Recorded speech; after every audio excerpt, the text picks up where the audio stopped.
Leonora van Sloten is our next speaker. She has been, since 2005, a curator at the Rembrandt House Museum in Amsterdam, where she's been responsible for many exhibitions.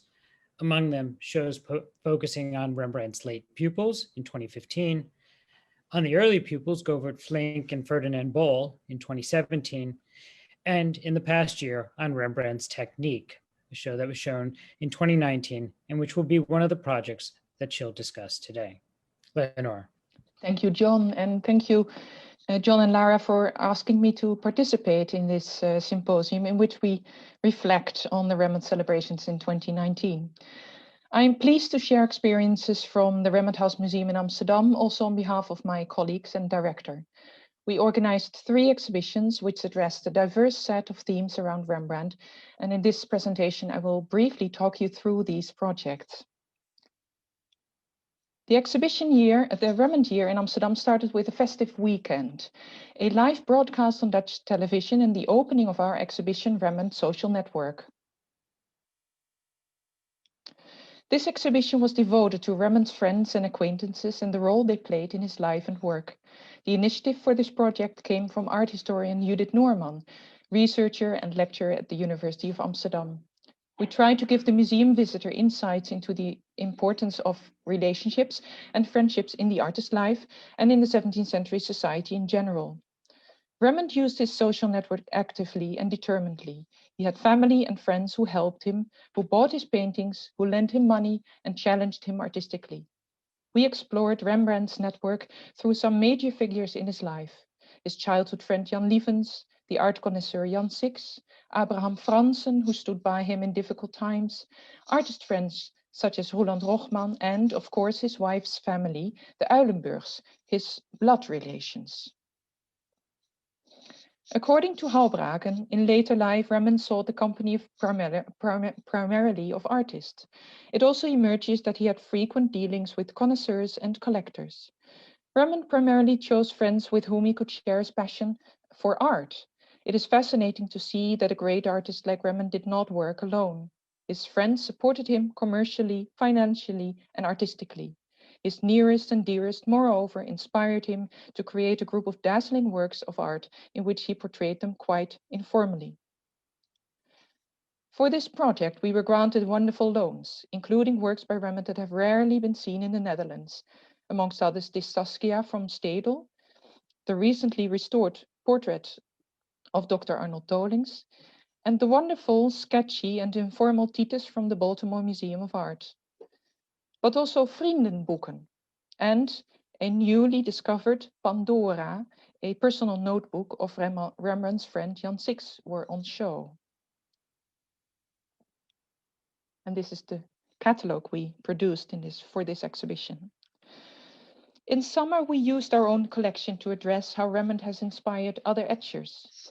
Since the foundation of our museum in 1907, one of the main goals has been to focus on Rembrandt as a graphic artist. To do so, the museum built an important collection of Rembrandt etchings, mostly acquired in the first half of the 20th century. But in the past 2 decades, the museum has passionately collected and exhibited oeuvres of graphic artists mainly from the 20th and the 21st centuries. So with Inspired by Rembrandt, the name of the title of the exhibition, the museum reflected on its own collection and showed how Rembrandt inspired others in a variety of ways. The main theme of inspiration was divided into several fields: heads, nature, life, the self, emptiness, black, the line, and raw. And each theme addressed a different aspect of Rembrandt's graphic art. Let's look at a few examples. Here I show you examples of the heads, the tronies. Black, of course, relates in this case to the virtuoso manner in which Rembrandt created a variety of black tones in his etchings, like, for example, in the portrait of Jan Six. And in this section, we presented a new acquisition, this etching of the Holy Family in an interior dating 1643, made by Ferdinand Bol in response to an etching by his former teacher. The self contained self-portraits by Rembrandt and by graphic artists who studied his oeuvre. And one of these artists, is the German etcher Horst Janssen, of whom we own 3 important series of etchings, amongst which the series Hanno's Tod, which contains 23 impressive self-portraits. And Raw, or Rauw in Dutch, unlike his contemporaries, Rembrandt showed his nude models in a very naturalistic way. And the Dutch printmaker and painter Aad Veldhoen, who died 2 years ago and of whom we own the complete graphic oeuvre, also worked with this approach.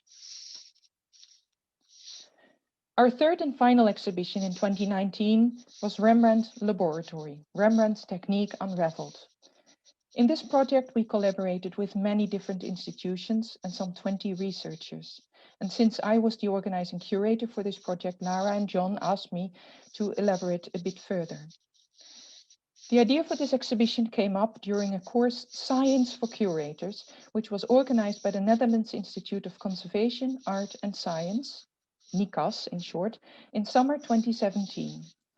The many new research techniques, projects and insights which were presented there in combination with the visual impact of the digital tools which computer scientist Robert Erdman showed made me realize that this could be a wonderful subject for an engaging exhibition. And like the other 2 exhibition projects, this project would also fit very naturally within the profile of our museum. The Rembrandt House brings visitors in direct contact with the circumstances in which Rembrandt lived and worked. Here we can see the reconstructed artist studios in the house, Rembrandt's studio, the pupil's studio, and the graphic atelier. Exhibitions or smaller presentations related to Rembrandt's studio practice therefore form one of our main focus points. And in the past 2 decades, we have, for example, presented several discoveries and research findings from the Rembrandt Research Project. For this exhibition, the designers duo Trapped in Suburbia created a true laboratory setup with white tiles and mobile lamps. And in addition to that, we added many hands-on tools by which visitors could engage and discover themselves. One of those tools was the so-called curtain viewer, which Robert Erdman, professor at the University of Amsterdam and senior scientist at the Rijksmuseum, developed. In a curtain viewer, different high-res digital images of the same object are layered on top of each other. And through use of the cursor or at hand of a touchscreen, one can move one image away to unveil the other and zoom in. And by doing so, one can understand the topography of information much more precisely than with 2 images shown next to each other. The development of this tool is a huge step forward in better understanding and interpreting technical information of the artworks we research. But we also developed a special children's track, Rembrandt Junior Lab, by which we hope to have inspired the next generation. In the first gallery, we focused on new research within the 3 media Rembrandt practiced: painting, etching, and drawing. We presented the macro XRF scanner as an important new tool in research on paintings. In a non-invasive way, the scanner detects the presence of chemical elements in the painting, with which the presence and even underlying pigments can be identified. We presented the scans of a painting from Museum Boijmans van Beuningen in Rotterdam, The Man with the Red Cap, and we showed the different element maps in physical boards with textual explanation, so people could really learn how to understand and read these images, with the painting next to that installation. As for the etchings, we addressed the impressive research done by Erik Hinterding and Jaco Rutgers, which resulted in a 7-volume New Holstein publication of 2013. We focused on the discovery of 2 specific types of new states. But in order to do so, we first had to instruct the visitor with digital animations on how Rembrandt produced his etchings and on how his plates had been reworked by later owners.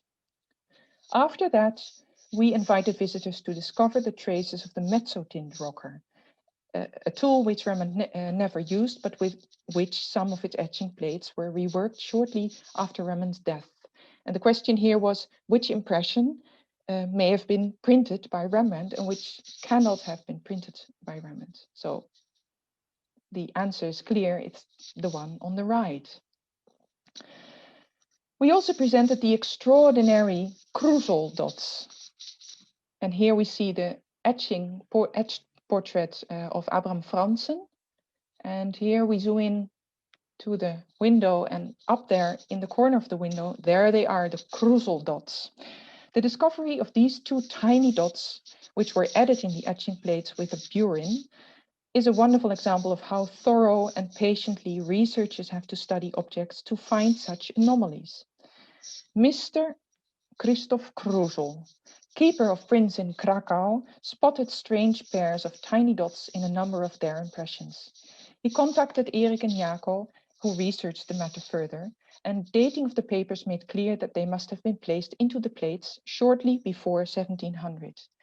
They seem to have functioned as a marking of the owner of a number of Rembrandt's etching plates, some 30 in total we know of.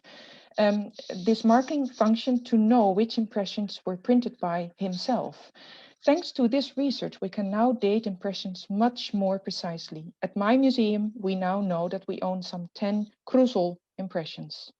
And this is another one. You already saw the Abraham Franzen, the Rolwagentje, and here the Faust print, where you can really see that these are these tiny V-shaped markings. In addition to this research, we also presented the WIRE project, which Ilona already mentioned, watermarks in Rembrandt etchings, which is a project from Cornell University under the guidance of Andrew Weislogel and Rick Johnson. Their interdisciplinary project focuses on the development of a digital tool, a so-called decision tree, to help owners of Rembrandt etchings to identify and date their papers at hand of the specific characteristics of watermarks. And as for the drawings, we presented the research project Drawing Out Rembrandt, which Ilona discussed in her presentation. So I will only briefly show you how we presented it. At hand of this drawing, which you already saw from the collection of the Rijksmuseum, we addressed a variety of research questions. Which tools did Rembrandt use? Where did they come from? Which ink and other materials were identified in this drawing? And what does this tell us about the original appearance of the drawing? And this is the reconstruction which Frank Lichtering made, and which clearly shows that we have to swap our minds when we think about the drawings which were done in iron gall ink. In the second gallery of the exhibition, we focused on a number of case studies which today I cannot discuss in detail. Time lacks, but for those who didn't see the exhibition, some of the results will be published in the upcoming editions of our Chroniek van het Rembrandthuis this year and next year. So for now, just very briefly. With a variety of specialists, we researched the painting from the Dutch State Collection, RCE, and we focused on the stylistic relation to Rembrandt's oeuvre. The wooden panel was analyzed and the painting was technically researched. We talked the visitor through all these findings and what they could mean. And then the identification of this sitter, which has traditionally been the Amsterdam minister Elias Swalmius, but there are reasons to doubt that identification. So historian Jaap van de Veen, art history professor Frans Gijzenhout, and I dove into this matter. And then we also presented new findings related to the materiality of Rembrandt's paintings.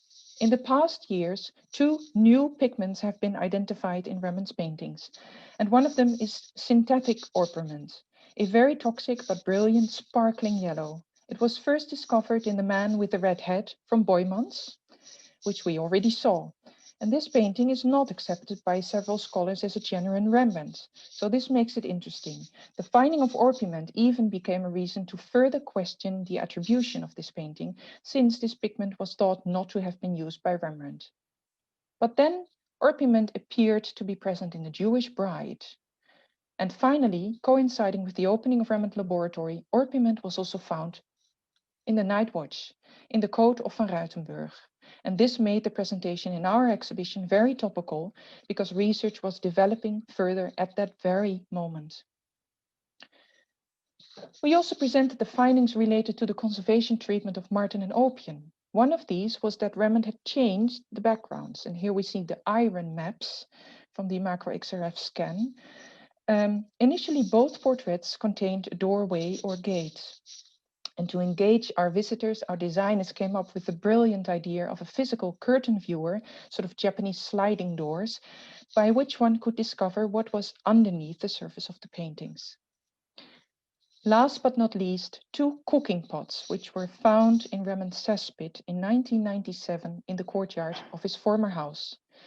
One of the 2 was supposed to contain lead white, and we thought it would be interesting to compare that with the lead white paint found in paintings by Rembrandt. But in summer 2019, just shortly before the exhibition had to open, it turned out that the substance didn't contain any lead white paint at all, the substance in the pot. So we were in the dark as to what it could be. And this shows how research can also be dependent on who analyzes what and in which context. Patria Noble, head of the painting restoration studio of the Rijksmuseum, was working on a Spanish painting for the Rembrandt Velasquez exhibition, which had a particular ground. And she was also preparing with her colleagues for Operation Nightwatch. And within that context, she suddenly saw what it was. The pot contains quartz ground. The samples were compared with those of the Nightwatch, which also contains a quartz ground, and it turned out to be very similar. This spectacular find will lead to further research, and since Rembrandt is thought to have been the only Northern European artist who used quartz ground for his paintings on canvas, these pots all of a sudden have become true Rembrandt relics, and they are now on permanent display in our Rembrandt studio. Let me finish my talk by just briefly mentioning one more exhibition project, and that is here, Black in Rembrandt's Time. This exhibition was prepared in 2019 and opened beginning of March 2020. The idea for this exhibition came from Stephanie Archangel, junior curator at the Rijksmuseum. She acted as guest curator together with Elmer Colvin, researcher and lecturer of the University of Amsterdam. And the exhibition focused on the presence of Black people in Dutch 17th century art, but also in Rembrandt City and more specific in his neighborhood. The opening of here also formed the launching of Musea Bekennen Kleur, a network in which 12 Dutch museums connect in their quest for more diversity and awareness within and through the museum field. We could, of course, not predict that the tragic death of George Floyd would make this exhibition even more topical, and we could also not foresee how a virus would change our lives so drastically. Here opened on the 4th of March of this year and had to close 3 weeks later. Thanks to the generosity of the lenders, we were able to extend the exhibition period after our reopening on the 1st of June until the beginning of September. COVID-19 has, of course, changed our situation drastically. 2019 was our most successful year, and now we find ourselves in a financially extremely difficult situation. But we stay positive, and we are strongly motivated to continue working on exhibitions which are related to Rembrandt, the man and the artist. It is good to mention that our summer exhibition, inspired by Rembrandt, formed the starting point of a new series of exhibitions in which the separate sub-themes of inspiration will be further researched. For these projects, contemporary artists will be selected who share Rembrandt's interests. Raw will be the theme of the first exhibition to be held fall next year. We will also continue making exhibitions on technical research and on how different forms of research broaden our knowledge on Rembrandt's working methods. But we are also convinced that Rembrandt's life and art can be a starting point for a variety of exhibitions on themes which are trending topics in society. Such exhibitions, like here, can still be strongly art historical, but they also touch on themes which broaden the main subject. Our exhibition next spring, for example, on Hansken, the elephant, will not only discuss the incredible story of Hansken and need for artists to draw after life, but it will also address how people have been treating animals and how insights on that have changed. This so-called meerstemmigheid, diversity, can be achieved in different ways, within the storyline of an exhibition, through additional programming, or by scheduling different types of projects within, for example, 1 year.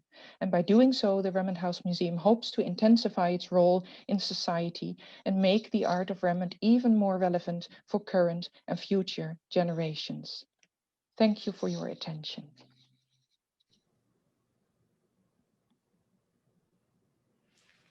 Thank you, Leonora. Our next speaker is Stephanie Dickey, who holds the Bader Chair in Northern Baroque Art at Queen's University in Kingston, Canada. She's the author and editor of many books and articles on Rembrandt and his contemporaries, most recently, the Rembrandt and His Circle volume of essays that came out in 2018. She's contributed to many exhibition catalogs, and she's also co-curator of the major Rembrandt in Amsterdam exhibition that will be held at the National Gallery of Canada and the Stedel in Frankfurt beginning in 2021. I'm delighted to be here and to be part of this fascinating series of presentations surrounded by people who care about this incomparable artist as much as I do. I kind of feel like I'm living in a Rembrandt bubble. We're all looking for safe bubbles today. But unfortunately for me, I think my job here is to kind of step outside of that bubble a little bit and think in somewhat broader terms. For some art lovers, 2019 was the year of Leonardo da Vinci, not Rembrandt, and 2020 is an anniversary year for Raphael, unless you live in Ghent, in which case 2020 is devoted to Jan van Eyck. But we need to venture farther than that. While the value of celebrating such well-known artists has long been taken for granted, recent events have accelerated a shift in the cultural landscape. As we've heard already, many wonderful examples, the 350th anniversary of Rembrandt's death has been honored with so many museum exhibitions that the schedule stretches from 2018 to 2022. But I think it's noteworthy that a relatively small number of these have taken place in North America, a smaller percentage, I think, than for the last Rembrandt year of 2006. Although I will say that the many wonderful Zoom presentations in recent weeks, including this one, are kind of making up for that. At North American universities, great teachers like Arthur and Larry, who we'll hear from shortly, and my own advisor, the late Egbert Haverkamp-Begeman, mentored a generation of scholars and curators who often took on major artists, but interests are shifting. I find it increasingly rare today for PhD students to embark on a dissertation focused around Rembrandt or indeed any of the canonical old masters. In the most recent listings recorded on the Historians of Netherlandish Art website, there were 44 North American dissertations on Dutch topics. Only 9 had an artist's name in the title, and only 3 of those dealt with Rembrandt. When we survey the programs of academic conferences, it's rare today to find panels devoted to well-known Dutch artists. At the forthcoming Historians of Netherlandish Art conference, all the session topics will be thematic, many of them interdisciplinary.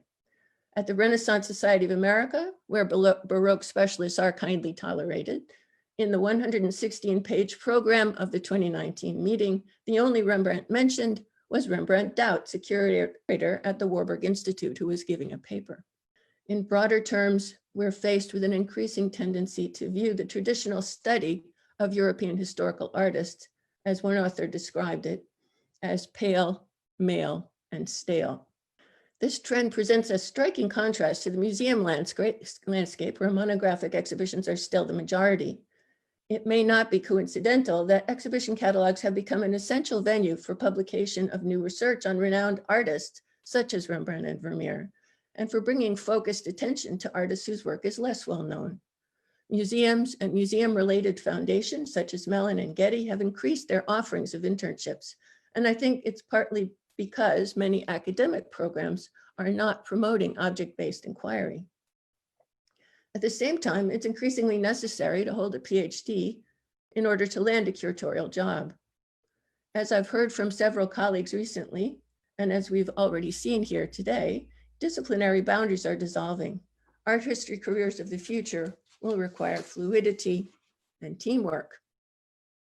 And research projects that take an intersectional or intercultural perspective or employ new methods of analysis show great promise for thinking about old masters in new ways. We've already heard some remarkable examples, and I had just put here as one, the WIRE project at Cornell University.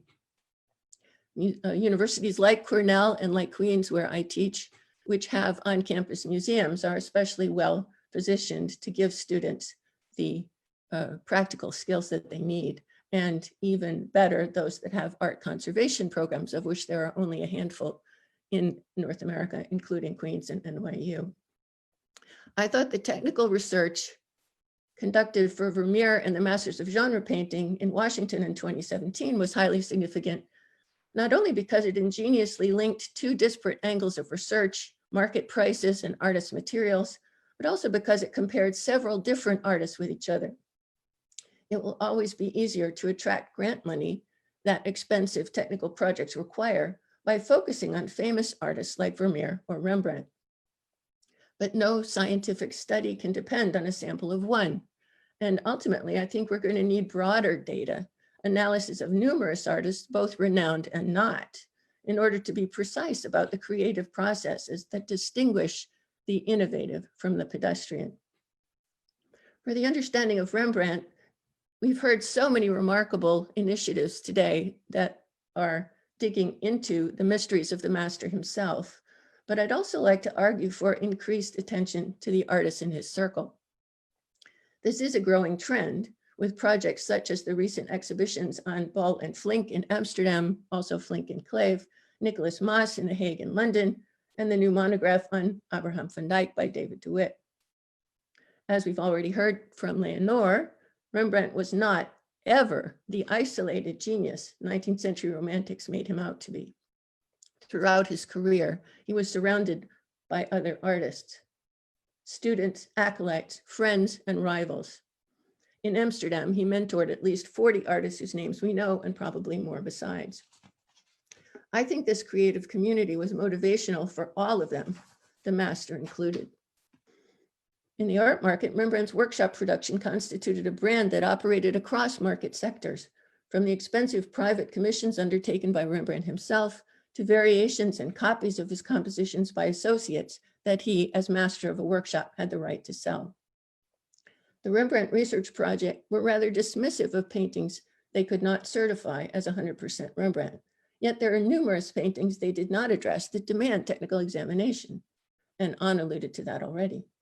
Connoisseurship and technical research can help to clarify how Rembrandt's workshop functioned and who participated in it, and to understand it as a place of creative exchange and collaboration. I'm delighted to be contributing to the Rembrandt Year with an exhibition in which the Rembrandt brand plays a prominent role. Rembrandt in Amsterdam opens at the National Gallery of Canada in Ottawa in 2021 in May, and at the Stedel in Frankfurt next October. And of course, I've been working with a wonderful team of collaborators at both institutions, particularly Jochen Zonder in Frankfurt. This will be the first exhibition to examine the central decades of Rembrandt's career in the context of the Amsterdam art market. It picks up beautifully from where Anne van Kamp's exhibition leaves off in the early 1630s. At that time, Amsterdam was a city 3 times the size of Leiden and a hub of global trade and commerce. When Rembrandt took up the challenge of competing in this larger arena, he found a far broader and more sophisticated community of art patrons than he had encountered in Leiden, and a talented network of artists who were busy developing products and styles to appeal to them.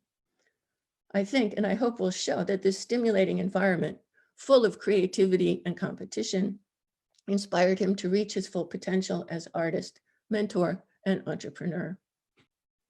Like all major exhibitions, this project has been years in the planning, and we've had to make adjustments for COVID. In Ottawa, the number of objects has been reduced so that we can place them 6 feet apart, but we will have some remarkable clusters of works by Rembrandt together with predecessors and also followers, as you see in this example, focused around the brilliant landscape with Stone Bridge from the Rijksmuseum, but then also artists who were working in Rembrandt's orbit, but in a very different style. The number of visitors we can accommodate will almost certainly be fewer than originally planned. We expect fewer people will be traveling from far away, which means that programming needs to be adjusted to serve a more local clientele. And I think this is a shift that's been affecting museums everywhere. But meanwhile, as Leonore already mentioned, other cultural factors are complicating our work, perhaps even more than COVID. As Peter Sheldall observed recently in the New Yorker, harsh light is falling on long tacit norms. At the Amsterdam Museum, the decision to stop using the term golden age has prompted both affirmation and criticism. In Canada, there was already a robust dialogue around colonialism and social justice before the upheavals of recent months. The National Gallery of Canada and other museums are acutely aware of the obligation to deliver programming that's inclusive and welcoming to people for whom the European tradition is not necessarily central or even familiar. For colleagues in the Netherlands and elsewhere in Europe, the notion that Rembrandt is important and admirable is self-evident, and so it should be. But the North American public, as I'm coming to learn, does not live in a Rembrandt bubble. And in Canada, the European tradition as a whole is increasingly associated with elitism and the darker chapters of colonial history. I think our colleagues at the Rembrandt House, with their exhibition here, Black in Rembrandt's Time, have established an impressive model for how to build Rembrandt and his context into issues of contemporary relevance. But not all exhibitions can confront the issues with such directness. We need to continue to find creative ways for contemporary viewers to connect with the past in human terms. For our exhibition in Ottawa, we'll need to acknowledge that the wealth that enabled Amsterdam citizens to purchase works of art and other luxuries derived largely from a global trade network that profited from the enslavement of indigenous populations. And one could add to this the exploitation of low-wage workers, such as sailors, many of whom were refugees from elsewhere in Europe. How to acknowledge this without distracting from the basic premise of the show and from the enjoyment of the extraordinary works on display is a challenge we're still exploring. I think it's easier for historians to distance the mores of the past from those of the present than it is for museum visitors. Perhaps a connection to the fact that many elements of modern capitalism were tested in the Dutch Republic can spark some productive self-reflection. The access to material goods produced by Dutch world trade was a systemic benefit in which most people were implicated, whether they thought about it or not, much like the tacit advantages of global commerce today. Tracing the trajectory of an individual artist is appealing because it creates a context that's both personal and relatable. As we all know, Rembrandt's story has timeless resonance.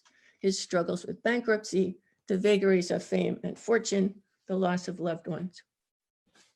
Unexpectedly relevant today is the death of his partner Hendrike in 1663, most likely from the epidemic that spread from Amsterdam to become the Great Plague of London. Rembrandt's frequently invoked as an artist whose apparent empathy for human emotion has a universal appeal, but I'm not sure how much longer that truism can suffice. Trying to universalize human experience can be associated with color blindness, a stance that, even if well-meaning, is insufficient to counter prejudice. In short, I think the tensions around the legacy of European white privilege pose powerful challenges for all of us who continue to study, admire, and exhibit canonical artists like Rembrandt. Finding the way forward is a process that demands time and dialogue.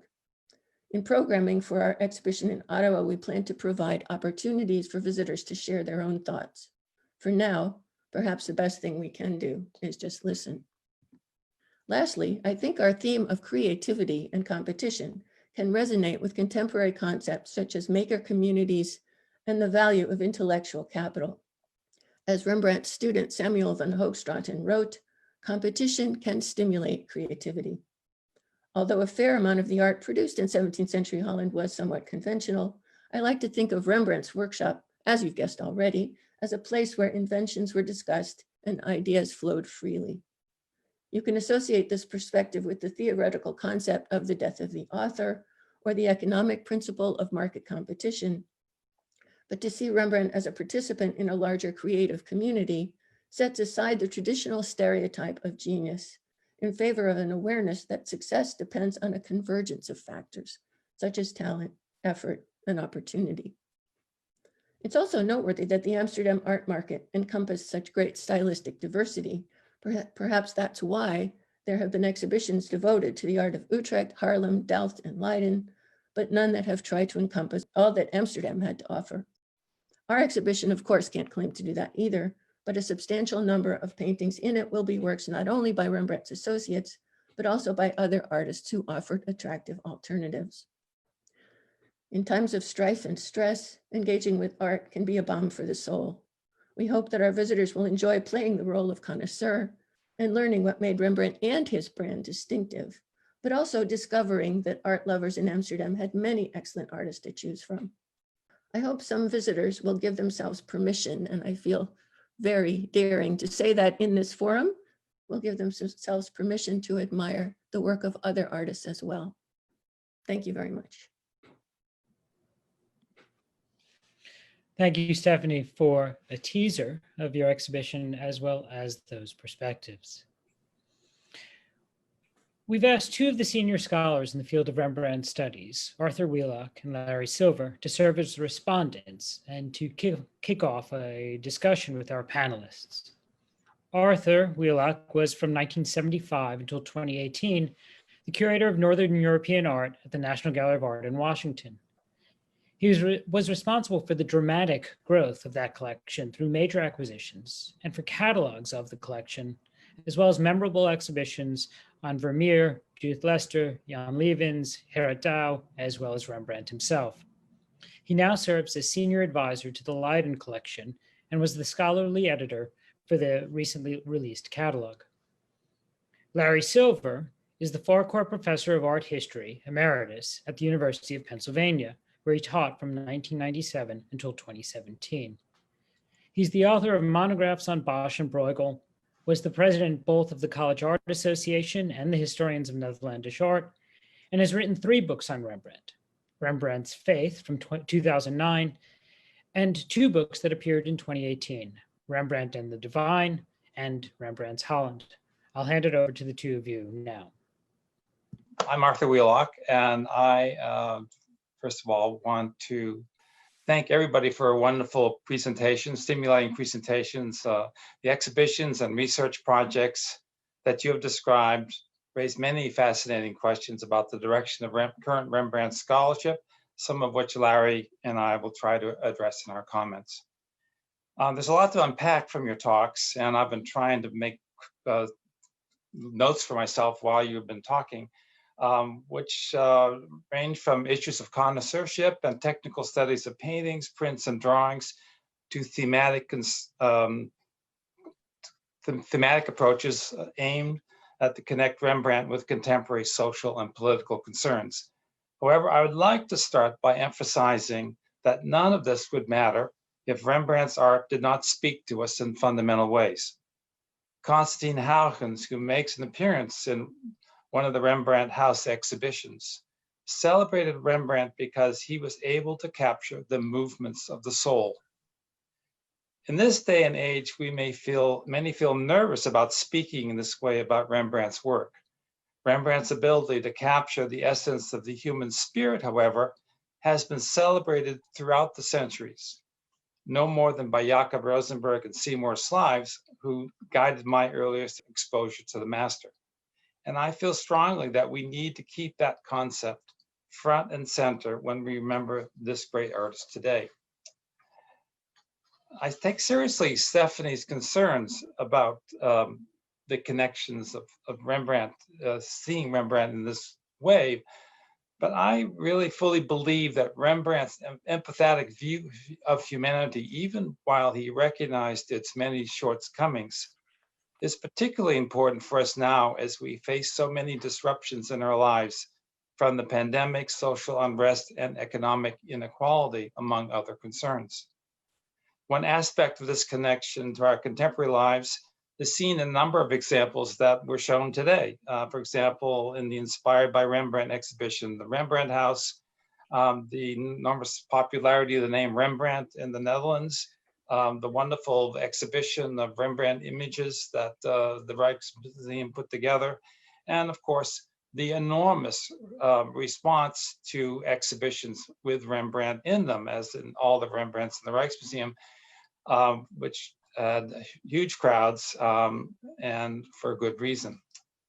This general sense that Rembrandt's art has special, intangible qualities that are somehow recognizable and distinguish it from works of others connects directly to the questions about connoisseurship, the relationship of connoisseurship to technical studies.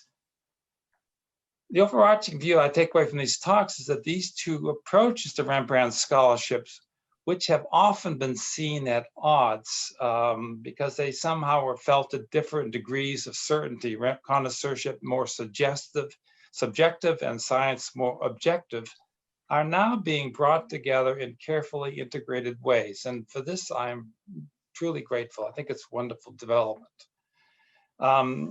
Now, one example was Alona, who noted that the two highly respected connoisseurs of Rembrandt's drawings, Peter Schatborn and Martin Merton-Kisch, took varied approaches in their recent catalogs of the master's drawings, and as a result, somewhat different Rembrandts emerge. And this can be seen as a shortfall of connoisseurship. On the other hand, that the importance of personal opinion and is always part of dealing with art in that we all enjoy.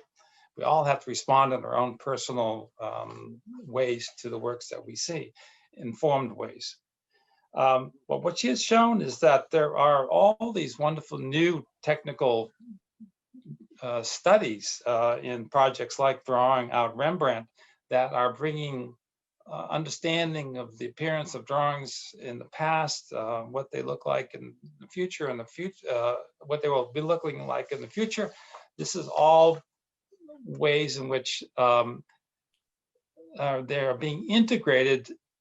Science and curators and conservators are all working together to study this material together. And I think that's incredibly positive. The same thing I believe is essential, I feel fully believe is essential for Rembrandt paintings, which has not always been the case. The Rembrandt Research Project, for example, said that it would only consider connoisseurship, style, and quality after all the objective methods had been exhausted. Well, it's true that since the Rembrandt Research Project formed in 1969, they have made an incredible, they've been all across the world, incredible and new information, scientific developments, the study of pigments, paint mediums, canvas weaves, all sorts of things that tell us a lot about the nature of these works that were not, scientific nature of the works that were not known before. But it is always been my experience, and it's interesting to see with Peter Ruloff's comments about the restoration of the Night Watch in particular, how curators, scientists, and conservators are all working collaboratively to find out more information about that work as it is being restored. And I mentioned conservators here because of the impact of conservation on the evolving nature of connoisseurship. And I mention this, as you say, a senior person in the field, because when I began my career in the 60s, every Rembrandt I knew was covered with patina of aged and discolored varnish. I mean, and now with so many Rembrandts having been restored, the Night Watch, for example, again, we see colors, chiaroscuro effects, layers of paint, nuanced brushwork, and also with this new photography that were not known or appreciated in past years. In some ways, in the same way, technical studies have also advanced, and earlier conclusions from technical studies have often needed to be revised as new examination methods have been developed. It's all exciting, but we know that technical studies and results of that have to be carefully interpreted to avoid making faulty conclusions. This has been an issue that has always been, I've noticed it in my own research at the National Gallery. Finally, I think that Stephanie's point about the separation of academic studies and museum scholarship is a serious issue that unfortunately cannot be easily resolved. Scientific inquiry has become the domain of well-funded museums with conservation labs and research institutes, outside the experience of most academics, which helps explain the emphasis on other approaches to Rembrandt in the universities, such as theory or thematic or textual analyses. This is why it's important for professors like Stephanie to engage in projects that bring their students into contact with actual works of art, whether on-campus museums or in other research opportunities, and vice versa. It's why it's important for museums like the Rembrandt House to create exhibitions such as Rembrandt's Social Network that are made in conjunction with researchers and lecturers from universities. So I'm going to turn that over to Larry now for any thoughts that he wants to add to those. Yeah, gentlemen. well, I do think that the problem of the separation of object-based research and contextual or historical research has been recognized, and I want to point out that the Mellon Foundation has funded a number of collaborations across North America between local museums and leading PhD universities in art history to get students beyond just the issue of considering these things abstractly and working with the objects, working with the museums in order to draw out their experiences. Of course, there are internships and workshops. The Morgan Library is a particularly noted one for the study of drawings. I have sent students to it over a number of years, and it's been extraordinarily open. Stephanie's own university at Queen's in Canada is another good example, and there are museums like the one Arthur and I cut our teeth on. The Harvard museums offer an opportunity to have objects as well as curators and conservators on site while students are getting their degrees. So it need not be as separate an issue as sometimes painted, though it is always an intractable dilemma. But I also want to point out the advantage and some recent examples of where the close study of objects has also been combined with some of these contextual studies, often through focus exhibitions. In particular, I think of the wonderful exhibition of 2015 in The Hague, which re-examined meticulously and technically the David and Saul picture, leading to a redating, leading to reconsiderations of how the picture was made, but also leading to a new appreciation of Rembrandt's late works, which tends to get overlooked sometimes when we have massive exhibitions like the one that the Rijksmuseum did in 2016. Or for example, two shows that were especially meaningful to me. One I participated in, and Lloyd DeWitt is listening, I know, his exhibition at the Philadelphia Museum of Rembrandt and the Face of Jesus from the beginning of this decade brought together a small number, a kind of focused number of works of questionable authenticity or at least questioned authenticity to consider what they might be like in terms of Rembrandt's attributions, but also to delve, as the catalog did, into the religious content of those works.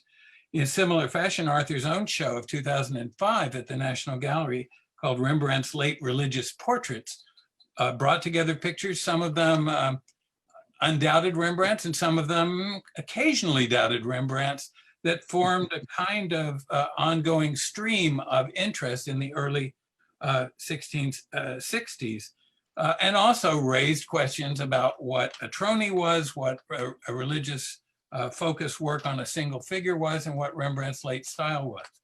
So these things don't have to be entirely separated. I also think that even when the focus is on things like social networks, or I think of Marika Winkel's study of costume, many of the exhibitions, and I want to celebrate the Black in Rembrandt's time that the Rembrandt House did, along with a number of its social work, social investigations of Rembrandt's context. Those have been enormously helpful. And the small exhibition shared between the Jewish Museum in Amsterdam and Paris on Rembrandt and the Jews offers an ongoing debate, I must say, but a very stimulating issue for understanding Rembrandt's own religiosity, his environment with a large Portuguese Jewish immigrant population nearby, but not on his street, and still offers much more food for thought. Let me also acknowledge in passing that John credited me as sole author and should not have done so for the large book that only came out about a decade ago, where Shelley Perlov was the senior author on a book entitled Rembrandt's Faith. And that was one of the first multimedia investigations of Rembrandt's religiosity as well. We heard in some of the lectures, like Anne van Kamp's discussion of the difference between the Oxford installation and the Leiden installation of the young Rembrandt, that there's often a tension between thinking chronologically and developmentally about Rembrandt against the issue of thinking about his themes. But the issue of the Dutch global world that Stephanie raised in brief is something that's very active and very important in the Dutch history and Dutch art history world. Elmer Coffin has been a pioneer there.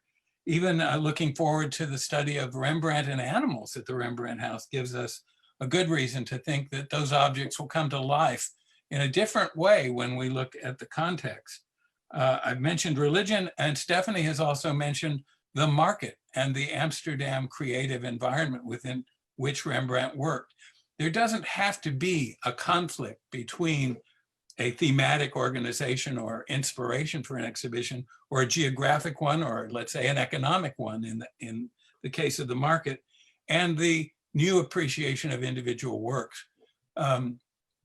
Also, one can, I think, much better understand Rembrandt than if one goes and looks at, for example, the dreaded category C in the early Rembrandt research project, where rejected works are at least visible for further study, often for rehabilitation, as we've seen, not only in the fascinating Oxford example that Anne brought to us, but also in the revisions to the project itself that came out within the context of volume 6 when it was published. When Arthur and I were graduate students, there was a kind of dictum from people like Seymour Slive that you shouldn't call a questionable picture a follower of Rembrandt or a circle of Rembrandt unless you could give the name of a specific follower to it. And that led to an awful lot of compare and contrast exhibitions, especially in the 1991 version or in the Melbourne show of the 90s, Rembrandt, a Genius and His Impact. But then there have been things about Rembrandt as a teacher and Rembrandt's circle that can often make us appreciate and re-examine the works of some of his talented followers, not in isolation necessarily like the Boll and Flink exhibition, which was marvelous in its own way, but within a larger context of what is Rembrandt, what was next to Rembrandt and being painted with much of his inspiration. And I think sometimes if a work is rejected and not included, as was the case in Scott Bourne's drawings catalog, and was the case in the Rembrandt Research Project, it isn't possible for anybody really to go and re-examine something. If I can, I'd like to show just a couple of slides at this point to make that point. Here are two works. The work on the left in 1969 at the Rembrandt After 300 Years exhibition in Chicago was called Attributed to Rembrandt. It now appears as an authentic Rembrandt. It's beautifully signed and dated, now in the Clark Art Institute in Williamstown, Massachusetts. It's not only a picture whose attribution poses questions, but whose very content poses questions. It can't be a portrait of a man in shadow, or it's unlikely to be. It's not quite a genre picture, although it might be. We aren't quite sure what kind of book is being read. In any case, it is a picture with lingering fascination, even if we give it to Rembrandt. And if we were to take it away and call it attributed again, we'd lose this picture, just as we've lost the picture on the right, which is in Bradius. It has a signature which is partly effaced. It says 166 and no legible final number. It's Bradius 393 and in a private collection. And it raises some of the same questions along with the question of attribution. It has almost the inverse of the Williamstown picture where light strikes the face from the side of the young girl. She's just sitting there posing. That's not a portrait. It's not quite a genre picture like the girl at the open half door, another picture that's in Chicago that's been debated as a Rembrandt. And we don't always know where to go with these pictures, but we need to see them and we need to think about them, and not just along the question of attribution, but to respond to them, as Arthur says, in the way that Rembrandt tends to move us. One other picture, which has not quite been called Rembrandt except by its private collection owner, poses very interesting questions and is also virtually invisible at the moment. It's an early picture close to the Leiden moment with Douw as Rembrandt's leading pupil. It's a very large picture. It's also a picture of a theme of Rembrandt, which is still, I think, understudied, the the theme of Tobit and Tobias from the apocryphal book that wasn't even included in the Dutch State's Bible. So to understand a picture like this, there are many layers of understanding that we may need to probe, starting with the question of whether it's Rembrandt or not, but acknowledging that it's a very important, large-scale, ambitious, and quite well executed picture that deserves our attention. And there are other pictures by Rembrandt whose content may be still to be unraveled definitively. There's also the early mysterious history painting in the Leiden era. And even though we don't doubt either of these pictures as marvelous Rembrandts, to understand the significance of these themes, presumably related to the Old Testament or Hebrew Bible, is another element that really still calls out for clarification and further explanation. So these layers, it seems to me, are works, come out of the works that we respond to in very profound ways, especially in these more compacted and focused images of just a few figures from the late period, with marvelous technique, whose pigments we're now exploring in the case of the Jewish bride, and finding orpiment, but which also call forth the kind of sensitivity and humane response of almost any viewer who loves Rembrandt that Arthur was talking about. Well, I'll stop there. There are other things I could address. Arthur may want to intervene or interpose, and certainly I want to give the speakers a chance. I think we need to move on to the speakers, so. Yeah, okay. Yeah, at this point, I think what we should do is have all of the speakers turn their cameras back on and unmute themselves. And I mean, Arthur and Larry, do you have particular questions that you want to pose to have people start? Or if one of the speakers has a question that they want to pose to the others? Well, I'd like to ask Anne, because I thought that comparison of the two installations was so telling between Leiden and Oxford. If she could comment a little more about how the very installation brought a different view of Rembrandt in each place, but also what seeing them together meant for her. Difficult question. Yeah, as I said in my talk, I think there were two very different approaches, with the Leiden installation following the catalogue more closely. So really looking at Rembrandt per theme. So for instance, looking at all the self-portraits together, looking at all the Jeromes together, looking at all the beggars together, looking at all the flights into Egypt together. And we just took a looser approach and sort of, they were still these sort of subliminal themes, if you understand what I mean. But I thought for us in Oxford, it would be more interesting to sort of mix up the themes and dot them around with works that were more related chronologically.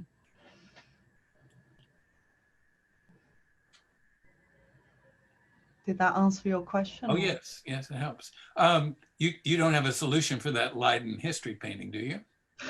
Oh my gosh, I'm so glad you mentioned it. I've been standing in front of it for hours and hours and hours. And I know there was a conference last year in Leiden organized by the university. And I think, what is it? Are there 28 different theories doing the rounds? And each figure has its own identification in each of the 28 interpretations. And the bottom line is we still don't know. And the more I look at it, and believe me, I have spent so much time in front of it in Oxford, I'm just starting to wonder if it's not just a mishmash of maybe 10 different hands. And this sounds very blasphemous, but I'm sort of imagining it as a work that was placed in Rembrandt's studio in Leiden, and just whoever would visit, whoever would pass by, would just add another figure to this scene. And so which now still baffles Rembrandt specialists across the globe, but it's the only logical explanation that I can find at the moment. That it's just a sort of a build-up of random elements. Good luck to us all. So I was